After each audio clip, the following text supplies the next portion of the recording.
Почитуван колега, како може да не ги познавам овие економски показатели? Јас Не показатели. излегов на пресконференција пред новиот Еонски пазар, каде што прашавме каков е и колку е штетен договорот со Полимер.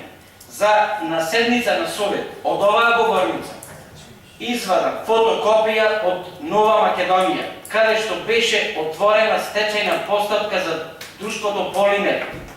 Истото тоа друштво кое што стопанишуваше со новиот пазар, со матичен број, со даночен број, со сите показатели.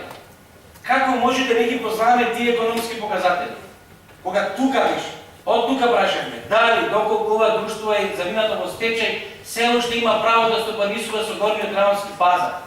Друштвото Полимер имаше формирано, ајде ќе ве потсетам. Не да ме Имаше формирано мајка, ова ќерка фирма, друштво Полимер пазари. Тоа друштво Полимер пазари наплаќаше од тезгаджиите и луѓето што ги користат услугите во новиот Раонски пазар, што не е законски. Затоа што тоа друштво немаше подпишана концесија со уствари договор за стопанисување со општина Битола. Овој совет го овласти друштвото Полимер да стопанисува со Раонскиот пазар. Не Полимер пазари. Полимер пазари е нов правен субјект со нов даночен и матичен број. Иса Ибиш е еден бенет, тој е неговиот матичен број, неговото место на живење.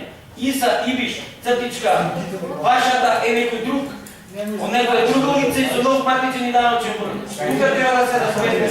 Ајде, завршиме. Ајде, се дека